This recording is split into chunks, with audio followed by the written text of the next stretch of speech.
Welcome to the NBA Triple Double Show, powered by SportsMemo. I am your host, Ronald Cabang, also known as UCapper on SportsMemo.com and at U_Capper on Twitter. We're going to be breaking down three top games from the big slate today. But before we get into that, I do want to talk about some promos real quick. It is Monday, January 2nd. Happy New Year to everybody. And you know what Monday is $9 Monday over at SportsMemo.com. All picks and packages from your favorite Sports Memo cappers today are just $9. Our second promo is a good one too, as well. The 7-day NBA pass for $49. The promo is good through Sunday at midnight. The code for the promo is 7NBA. 7NBA is the promo code for 7-day NBA pass for just $49. Again, that's good through Sunday at midnight. Those are the two promos today on the site. So after the show, make sure you head over there and grab some of those amazing deals. Also, please make sure to hit the like and subscribe button before you go. It only takes a couple clicks, but it does help us grow tremendously here on the Sports Memo Triple Double Show. With that said, let's bring our guy here, Matt, in the building. What is good, man? On Friday we talked about I was on a cold streak, and we talked about it afterward. And our producer Chris was like, "I feel it, man. You're gonna be on a nice streak here." And I go 3-0-1, so I didn't lose an NBA game at all this weekend. So hopefully this just continues the momentum going into that new year. Hopefully we just keep going in that way. How was your weekend? Not a bad weekend at all. I haven't had a negative day, I think, in 7 days now. On Saturday, we actually went 2-2, but it was one of those days where the 2 3-unit plays hit and the 2 2-unit plays missed. And then yesterday, I had only one play. I had a 4-unit play on the Denver Nuggets money line. And that absolutely smashed. That was a wire-to-wire smash for the Nuggets there. And like we've talked about, just getting a lot more, I guess, precise with the picks. There's like with me, I haven't had any of those 6-pick days or 8-pick days. It's been very narrow. It's been 2, 3, and even yesterday with 1. I really love the look of the Nuggets there. So I was like, you know what? Let's just up it to a 4-unit play. We'll just run the Nuggets and we'll roll with that. It's been working pretty well.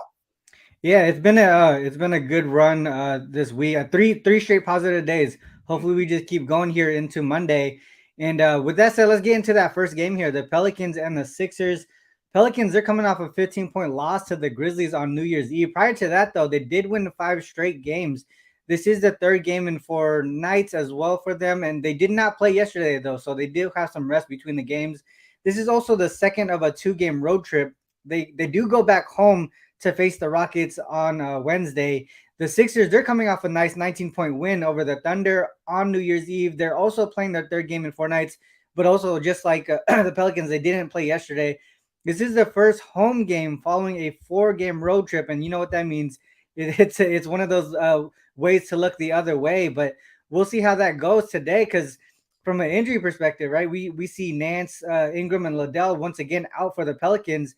Last night when I was looking at this game, everybody was good to go for the Sixers. Everyone was fully healthy, and I wake up now Embiid is downgraded, and so that's going to be a big loss here for the Sixers. But we know also that this, injury player theory that we always talk about too. Mm-hmm. So there's a couple things kind of going opposite directions here, as far as like fading the home team off a road trip, but playing on a team that's missing their key players. So which way would you look on this one, Matt? Yeah, so for me and you, there's definitely a bunch of our kind of strategies that are incorporated into this spot. Unfortunately for me, I don't want to say unfortunately because there's the injury replacement theory and stuff like that, but this was a line I did grab last night because I loved the Philadelphia 76ers to bounce back against the New Orleans Pelicans. And I got to imagine Joel Embiid suits up for this game. I'd be pretty surprised if he doesn't. But even if he does sit out, to your point, there's always that injury replacement theory. And it's been a pretty successful strategy all season long.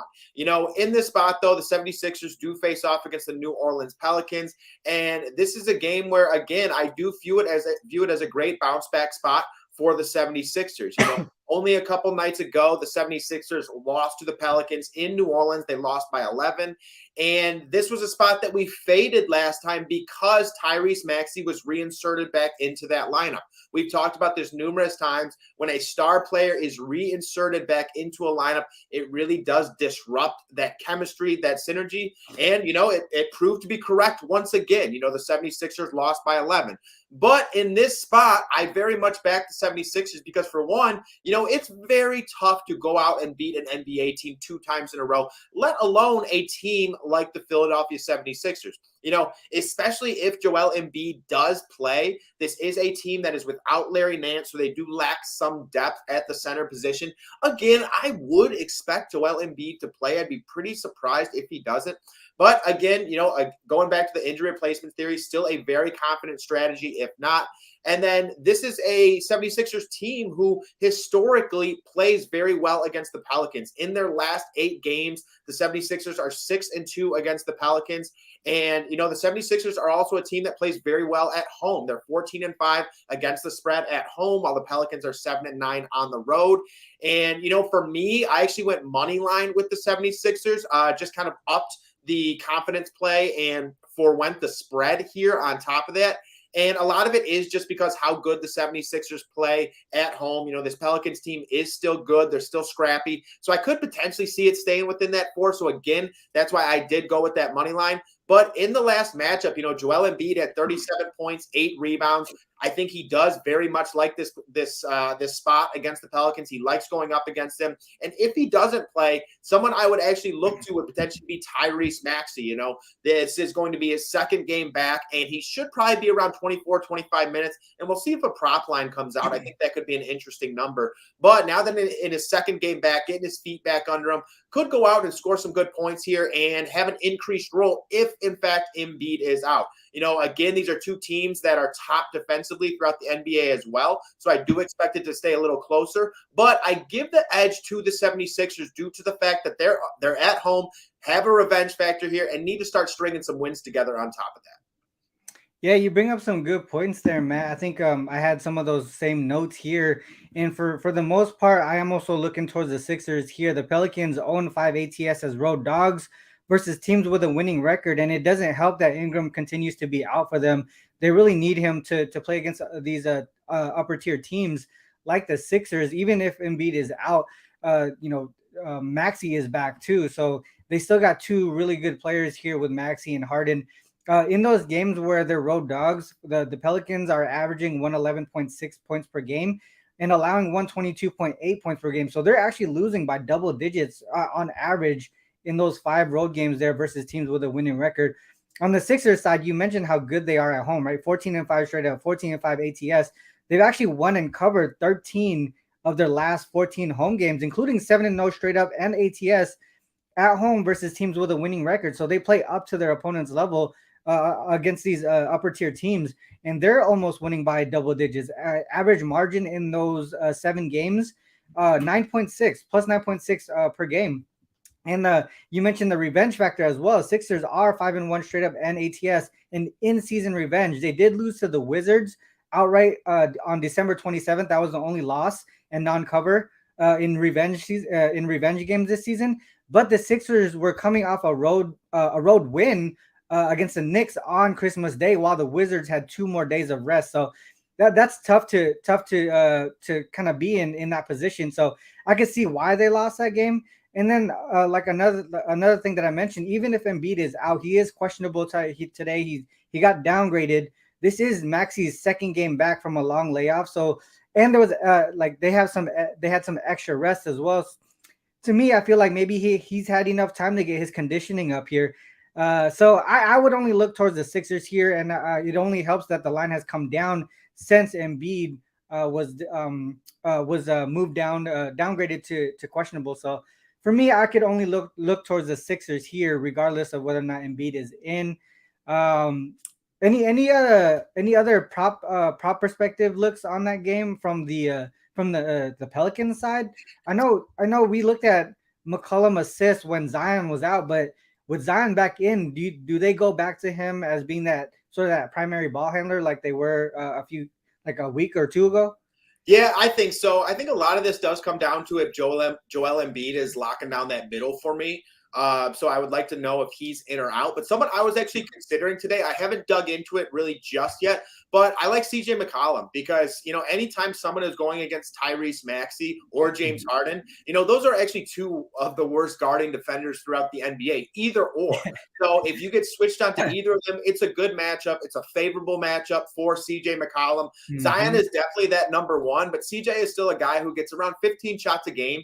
And I believe his prop number is probably around 19 and a half, I would say. And I think that's a pretty good look tonight if, in fact, especially if Embiid is out, because that opens up that middle even more. But I always, Harden, someone I target, Maxey, someone I target. So CJ McCollum, in turn, was someone that I was going to kind of dig into a little later. Yeah, the other way that I was thinking too, Matt, was actually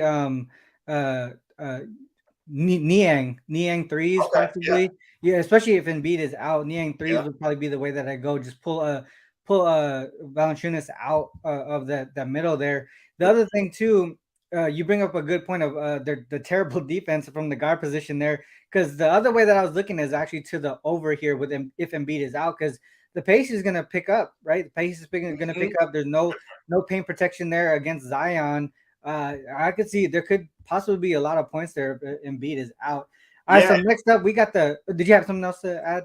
Yeah, I wanted to branch off your point real quick because one thing I wanted to add is now that Tyrese Maxey is inserted back into that lineup, you should see the 76ers total start creeping up a little bit because their best guarding defender is actually DeAnthony Melton, and Melton is going to be back to the bench because of that. So a lot of other teams might be able to take advantage a little bit on that in regards to the guard position, again, because of Maxey and Harden. The best defenders are actually DeAnthony Melton and Shake Milton. So so you should see maybe that total against increase a little bit.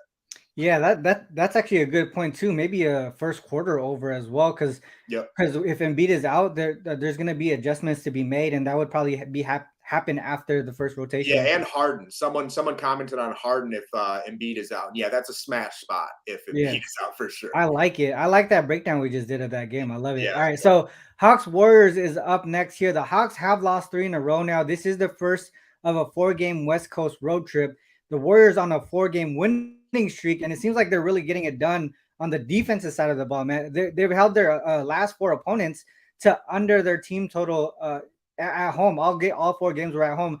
This is the 5th game of an 8-game homestand too, so they're gonna sit here. They're gonna sit here at home pretty comfortably for the next even more a week or so more. The Hawks will be without Capella once again. DeAndre Hunter, I believe, is questionable.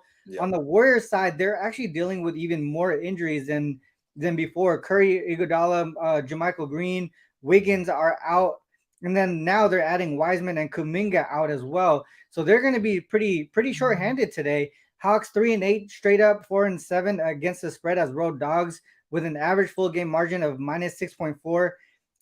Today's line, I believe, is the Warriors at minus 1.5.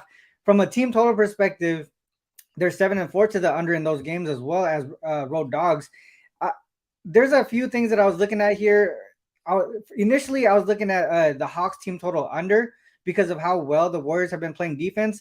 But in one of the interviews a couple games ago, it was Draymond Green mentioned the defense from Kuminga and how big of an impact that was in the more recent games. But with him being out, I don't know how much that is going to affect like the full, like who's going to take his place with him out. I would assume like Moody or someone like that. Mm-hmm. But for the most part, it was either the team total under with the Hawks or the full game under. And to me, a lot of things were because of how shorthanded the Warriors are. I think just combining them together would probably be the best way to go and just take the full game under here in this one. Do you have a look on the total here or just the side?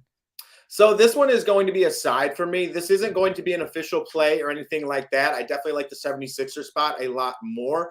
I'm interested in this. I'm going to keep looking into it as the day goes on, but this is a this is a spot where the Atlanta Hawks are in their second straight road game and have now lost 3 games in a row. So they're 17-19 on the season. Definitely need to start stringing some wins together to make a push to win the division, and then obviously the playoffs, because the Miami Heat are starting to play some improved basketball at this point in time. And this is a Hawks team that will potentially be without DeAndre Hunter and will be without Clint Capella. But for me, if I were to go anywhere here, I do think it would be with the Atlanta Hawks. You know, this is a Warriors team that's 19-18 on the season, have won 4 straight games, and a team that's going to be without Steph Curry, Andrew Wiggins, and Jonathan Kuminga. And I personally think a team with the makeup of the Golden State Warriors at this point in time, it's tough to see them winning 5 straight games. You know, they've been playing very good basketball, but it's been on the backs of Jordan Poole and Klay Thompson. And at some point, you'd imagine that they are going to have an off night. And if they do have that off night, then who really picks up the slack? You know, this is a Warriors team that's 16-2 at home this season and 13-5 against the spread. And, you know, incredible numbers at home. But again, you would expect some regression here at some point in time. And I think it could be tonight against the Atlanta Hawks. You know, as for the Atlanta Hawks, you know, their against the spread records aren't nearly as impressive. They're 6-11 on the road this on the road against the spread this season. Sorry about that.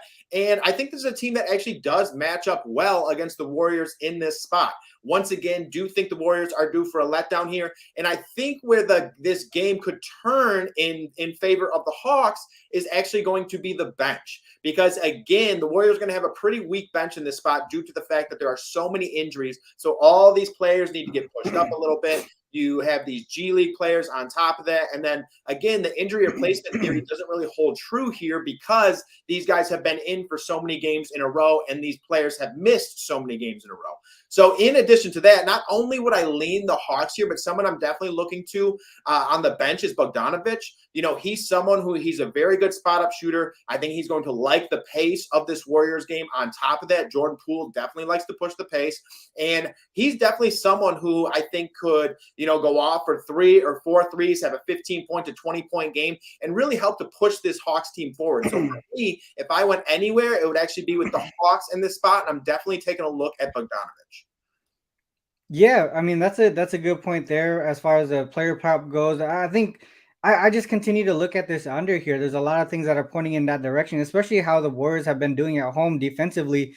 From a total perspective, they're 4-0 to the under on their current homestand. Like I mentioned earlier, even in all of these games at home in their last 4 games, that's when Curry hasn't been playing in all those games. But for the most part, a lot of the bench players that have been playing up in these last 4 games have been really focusing on the defensive side of the ball.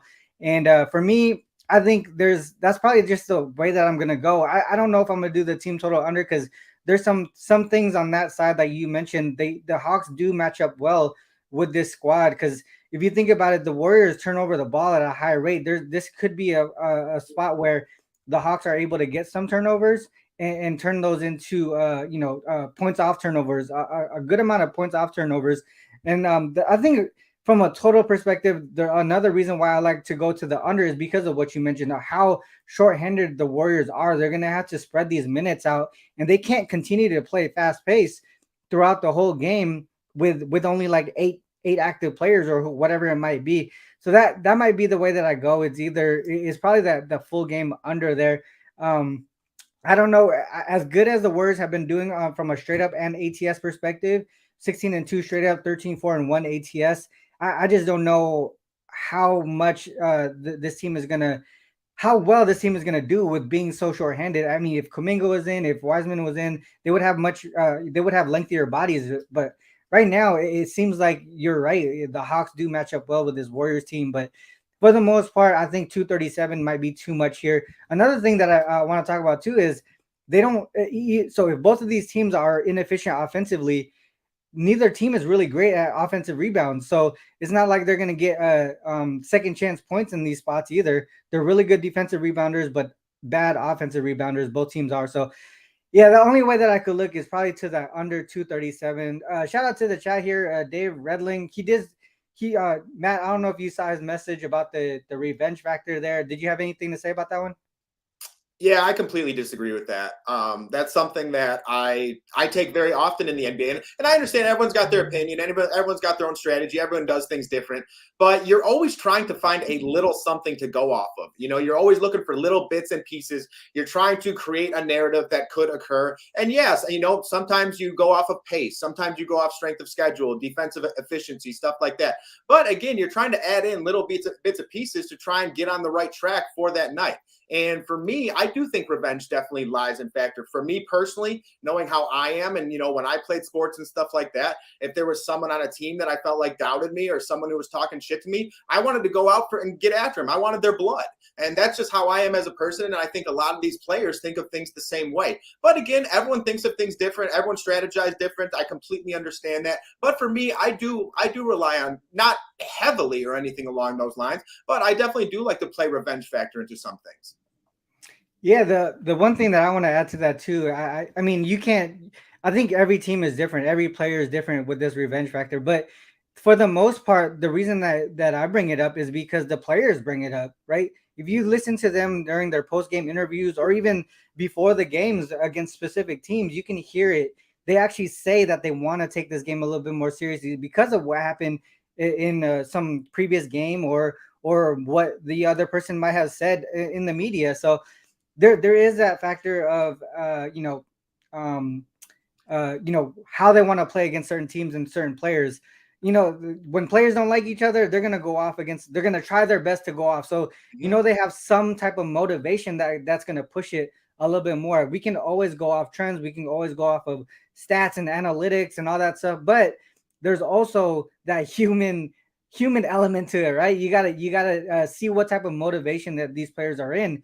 Even Draymond Green talked about it previously, earlier this season, when he even said it himself, like, if the opposing team's best player is not on the court, they do take it lightly. They do take it more lightly. So it's something that you want to think about as far as certain teams and certain players, in my opinion. And that's why some teams do better in revenge situations than others. And I think it has to do with the players on the team or on the court at the same time. So I do think that the revenge factor does make a difference. It's not the end all be all, but it does make a difference, in my opinion. Yeah, and if I'm being honest, like, all you have to really do is look up LeBron James, look up his highest points per game against what team? What team do you think it is? It's the Cleveland Cavaliers. Okay, so if you don't think revenge narrative is there, why is LeBron's highest points per game against his old team, the Cleveland Cavaliers? I welcome you to look at DeMar DeRozan. Who is DeMar DeRozan? Not first, but second most points per game against. Who do you think it is? It's the San Antonio Spurs. Okay, so I mean, if you don't think revenge narrative is there, these are two players who were traded from teams, facing their old teams, and have their highest points per game average and nearly their highest points per game average. So, I mean, the proof is kind of in the pudding, y'all. So yeah, I think we even talked about it with Markkanen not too long ago, or it might have been on my show, but Lauri Markkanen too, when he played against Cleveland, he put up a whole bunch of points, and I think he had like over his 3-point props as well in that game, early in that game as well. So yeah, there is that narrative that I feel like does exist. I think it does make it does factor into the capping process. It's something that you do have to think about. And like we even talked about, I'm not coming out at anyone. I completely appreciate every single comment, sure. because it creates discussion like this, and this is what we want for this show. And every person is different with their strategy. Everyone looks at things a little bit different. And I'm more of a, like we've talked about, I'm more of a situational capper. So I'm not like, I definitely follow trends and against the spread stuff and everything like that. But I love situations. So for me, a capper who loves situations, I like revenge spots. You know what I mean? So it's just a little different. Exactly. It's not one way or the other. It really is. Everyone has their own process, and if you're winning, don't change it. But just learn from others. You know what I mean? Yeah, just learn from others. I think that's one of the biggest things. You gotta take into consideration what everyone else is doing and how to better your own process. So, exactly. I mean, I think it does make a difference, but I'm pretty sure that everybody who doesn't look at that stuff, they could still be profitable without having that angle in their pocket. Yeah. All right, so let's go to our third game here. Heat Clippers. The Heat have been playing pretty well lately. They're coming off a win over the Jazz on Saturday. They did win 3 of their last 4 games, so they've been in a sort of a pretty good I guess chemistry wise, even with all their roster changes and doubtful and questionable on the injury report, they're still putting a good offensive output together in their last few games. This is the third game in 4 nights, the third game of a 5-game Western Conference road trip too. So they're over in the West Coast for quite a while now. Clippers, they have lost 2 straight games. They are back in LA for a single game homestand. Then they go back out on the road again. They were just on the road for 5 straight Eastern Conference games. So they're coming from an East Coast team over to, I think they played the Pacers if I'm not correct, if I'm not mistaken. But they're coming from Indiana, now coming back home to LA, then heading back out to Denver up next. The Heat, I mean, I think they have another funky injury report again. Always so many people on the questionable, or you know what I mean? It's kind of crazy. But Duncan Robinson, Gabe Vincent, Caleb Martin, Dwayne Dedman are all questionable. Jimmy Butler, I believe, is probable. And then on the Clipper side, Batum is the only guy that I saw who's questionable.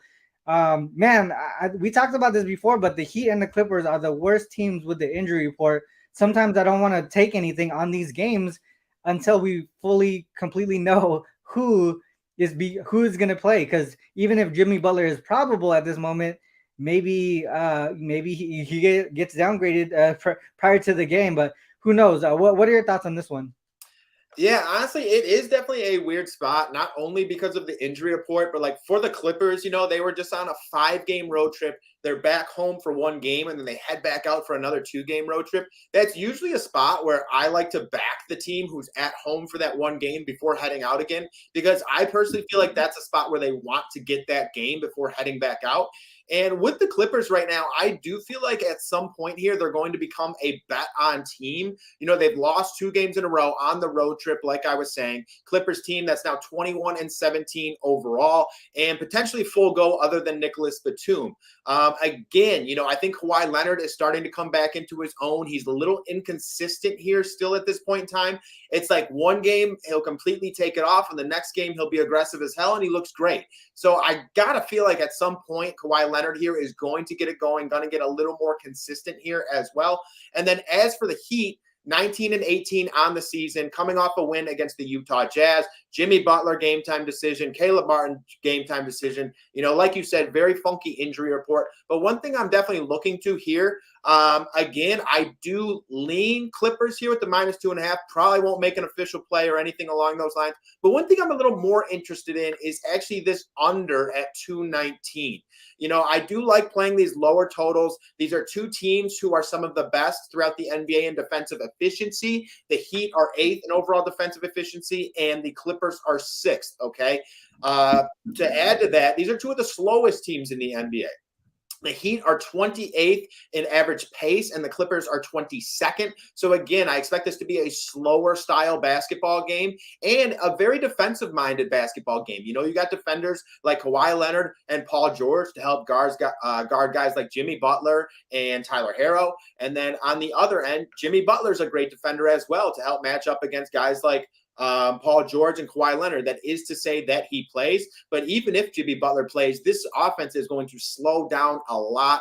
And that's going to put the ball in Kyle Lowry's hands a lot more, put the ball in Tyler Herro's hands a lot more. And I don't believe, obviously Herro I do, but I don't believe Kyle Lowry can make plays and get this offense clicking on all cylinders like potentially Jimmy Butler does, So all in all, if I were to look at any way in this game, I'm actually looking at the under 219. I think this is going to be a really slow pace style game and a very heavy defensive-minded basketball game on top of that. So I'd look to the under here. All right, so we're gonna have to talk about this one, Matt, because I was looking towards the other way here. I was looking towards the over here. So here's some things. I know Clippers are typically an under team at home, right? But this is their first game home after what was it, 5-game road trip. They've gone over in 5 of their last 6 games. Obviously, most of those were on the road, but their last game did go over. They're also gone over in 7 of their last 10 games where both Paul George and Kawhi were in. A lot of it has to do with how well their offense is clicking at this time. In the last 5 games, Clippers are 3rd in offensive rating, but also 27th in defensive rating at the same time in the last 5 games. The Heat, they've gone over in 3 of their last 4 games, including the last 2 games where they were on the road. Both games went over 240 combined points. You did mention a good point. So this is, I literally just looked this up while you were talking, because you mentioned teams on at least what I looked up was teams on a 4-game road trip at the least, and then they're at home for one game and then go back on the road. This season they're 8-4 to the over in that spot, and it is something that you mentioned is where that team that's at home, they're actually wanting to put up a whole bunch of points or like to in that spot here. So they're averaging 116.6 points per game in that spot. The home team is, and for the most part, most of the games they're going over their team total. So they're trying to put up a much better offensive output than defensive output in these spots for those single game homestands. So some things are I guess for me, the most part is the momentum to the over with both teams, both offenses clicking. But I think one thing that I didn't think about was with Butler coming back, that does bring up better defense and a slower pace in my opinion with Butler back. So that's something that I didn't really think about until just right now. But before that, I was looking towards the over there. What are some of your thoughts based on what I just said? No, it definitely makes sense coming out like with current trends and stuff like that. Because I just looked over like the past couple games, probably like past 4 or 5 games for the Clippers and the Heat, and majority of those have gone over. So you do have to kind of go with what's current as well, how the team has been playing lately, because teams do go on streaks where they're hitting a lot of buckets, they're playing that much better, that much more efficient, higher field goal percentage, things like that. For me, this is a game that I'd probably stay away from tonight, if I'm being honest. There are just some spots like we've talked about, just really picking our spots, honing in on our favorite plays and rolling with those. And I think I have 2 or 3 plays that I'm really liking tonight. And with the way that these injury reports go, like we've talked about, it's just not something that I want to put my money in right away. I want to put it in like stuff that's more confident, players that are secured in their spots more than likely. Kind of rolling with that. Yeah. All right. Well, that's it. That's the 3 games for today. I think we did a really good job. We even talked about really a really good conversation about the revenge factor as well, and how we take that human element into it. So I think we did a good job today, Matt. Hopefully we continue on the winning ways here. Let's start with you here with the best bet, and also talk about what you got going on the premium side here. Yeah, so coming off a really good week in the NBA, 7 straight profitable days. Yesterday, 1-0, like I was saying. Unfortunately, did go 4-4 in the NFL yesterday. Didn't really lose any money, but man, I was excited going into that slate. So it kind of sucks going 4-4. But I do have 3 Monday Night Football plays tonight. If you're interested in any of those, I have 3 NBA plays up right now as well. And for the best bet segment, we are looking to go with hit our 5th best bet in a row. We swept last week, and if we hit this, we're actually going to be 9-1 over our last 10. So I would really love to see that, and I'm hoping my boy can pull through for me, because this is one of my favorite guys to bet on in the NBA, and this is LaMelo Ball of the Charlotte Hornets, and we're going over 39.5 points, rebounds, assists, okay? And LaMelo Ball and the Charlotte Hornets face off against the LA Lakers at home this Monday. And LaMelo Ball has been one of the hottest players in the NBA over the last 8 games, averaging 25 points per game, 8.5 rebounds, and 7.9 assists. He's also gone over his total, this number, in 7 out of his last 8 games. And this is a game where it's at Charlotte. It's a -1.5 point spread for the Hornets, and it has a 242.5 point total. So this is going to be a game with a lot of points being scored, not a ton of defense, and it should stay relatively close throughout. Over this stretch too, LaMelo Ball has improved his play while at home in Charlotte, and Ball has put up 41 points, rebounds, assists, and 46 points, rebounds, assists, again at home over that stretch. And now that he's facing the Lakers are a team who run one of the highest paces in the NBA with the 3rd overall pace, while the Hornets have the 9th. And one thing I also want to mention, with the Hornets pace being the 9th pace in the NBA, just last week we talked about this. They were the 13th pace in the NBA. Now that LaMelo Ball is back, this pace is only going to keep climbing. They're one of the fastest teams in the NBA. Kelly Oubre Jr. is also out in this game. He's someone that takes up some shots, some usage coming off the bench on top of that. So I think LaMelo Ball gets increased usage, increased shots as well. And another thing I want to mention is LaMelo Ball is 7 out of 8 over this last 8-game stretch, and he's shooting 40% from the field. So he's not even shooting good. He's literally one good shooting game away from potentially nearly hitting this number with just points alone. So if you know LaMelo Ball, you know he can get it done with assists. You know he can get it done with rebounds. And this Lakers team is a team that just doesn't play a lot of defense now that Anthony Davis is injured, okay? So they're playing a high pace. They're playing not very much defense on top of that. They're actually 21st in terms of defensive efficiency throughout the NBA. So this is one of those spots where I think LaMelo Ball really gets it going. He's going to be matched up with either Dennis Schroeder,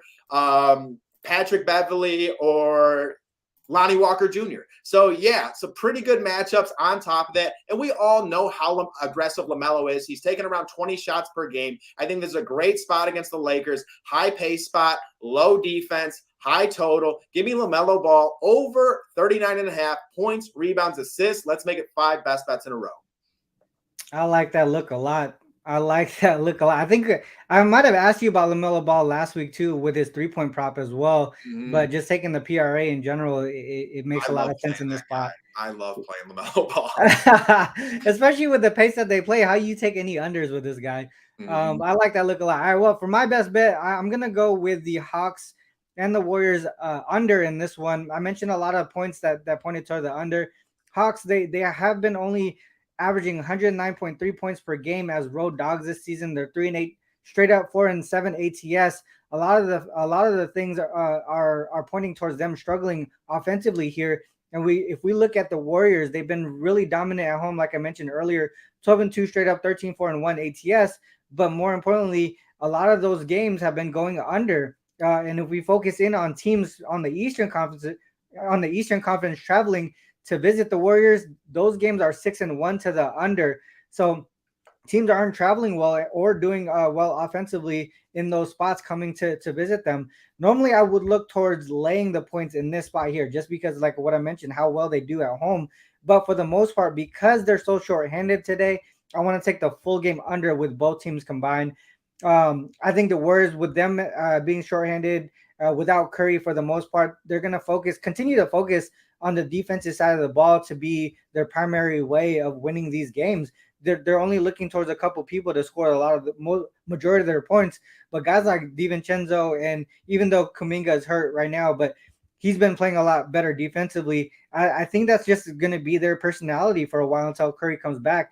Neither team, like I mentioned earlier as well, is great at offensive rebounds. So they're not going to have so many second chance points or anything like that here. I know these two teams play a faster pace, but both teams have been really inefficient on the offensive side of the ball. So I can only look towards the under in this one. I think 237. I think the total is going in the wrong direction. I would look towards the under in this one. I think 237 is too high.